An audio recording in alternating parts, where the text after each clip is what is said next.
But what I want to talk about is again a little bit deeper into the sense of nostalgia. It goes a little bit deeper because it has a lot of connection with art itself. Because this feeling of being home, the sense of safety, the sense of being with the highest, let's call him God or her, the being. People have different notions about what I mean, what they mean, what God is.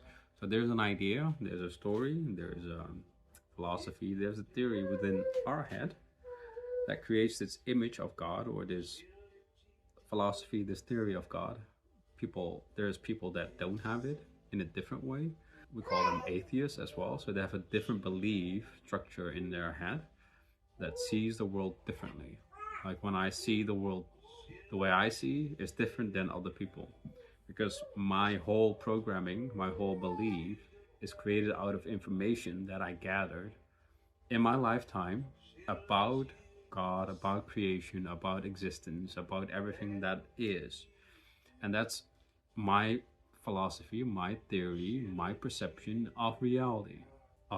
So everything that I see with my eyes comes forth out of the information that I have in this brain of mine, and that's my perception. So that goes into the idea also of someone else. So if I have an idea of someone else, I have a persona of someone else, and I have this version of them inside my brain, this memory, and then in my brain I have this talk about them with them, but that's not who they are. Like if I project that idea onto them, that's not who they are, that's who I think they are. And this is what I mean with the idea of self as well. Like the idea of self is, how do I see myself, or how did I think that other people see myself, and how do I want to act around people who want me to be a certain way, or no, I want to be a certain way because then I fit within the perception of their reality, so that I do not go outside of the box of normal. And if I go outside of that box, it means that it feels uncomfortable for them, maybe. We don't know. And it feels uncomfortable for who? Me.